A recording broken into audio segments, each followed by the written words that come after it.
క్రీస్తునందున్న ప్రియులకు ప్రేమతో వందనాలు తెలియజేయుచున్నాను. ఆగస్టు నెల 1వ తేదీ 2025.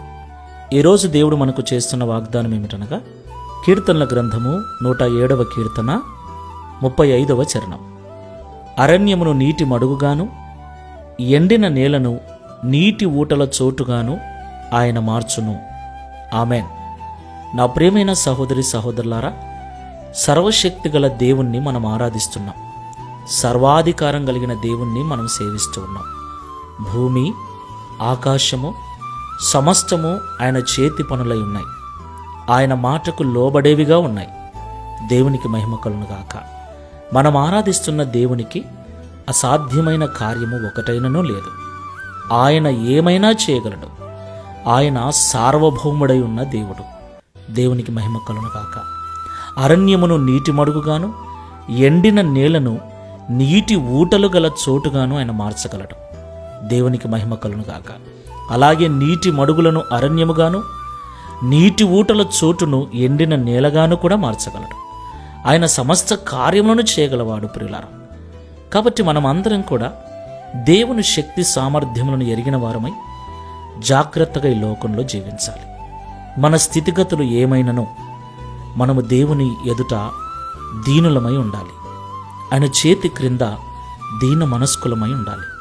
మన స్థితి దీనంగా హీనంగా ఉంటే ఆయన సరిచేసి ఆశీర్వదించగల దేవుడు. అయితే ఆశీర్వదించబడిన తర్వాత ఉజ్జియా రాజు వలె గర్విస్తే, ఆయన స్థిరపడిన తర్వాత గర్వించి దేవునికే ద్రోహం చేసినట్లుగా మనం స్థిరపడిన తర్వాత, ఆశీర్వదించబడిన తర్వాత వ్యతిరేకంగా దేవునికి అడుగులు వేసినా, మాటలు మాట్లాడినా మరలా మన జీవితాన్ని అరణ్యముగా మార్చగలడు. జాగ్రత్త.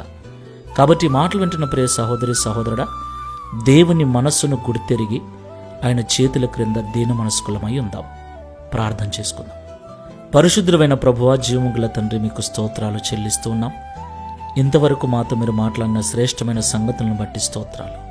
ప్రియ తండ్రి, అరణ్యమును నీటి మడుగుగాను, ఎండిన నేలను నీటి ఊటల చోటుగాను మీరు మార్చగలవారని మరొకసారి మాకు తెలియపరిచినందుకు స్తోత్రాలు.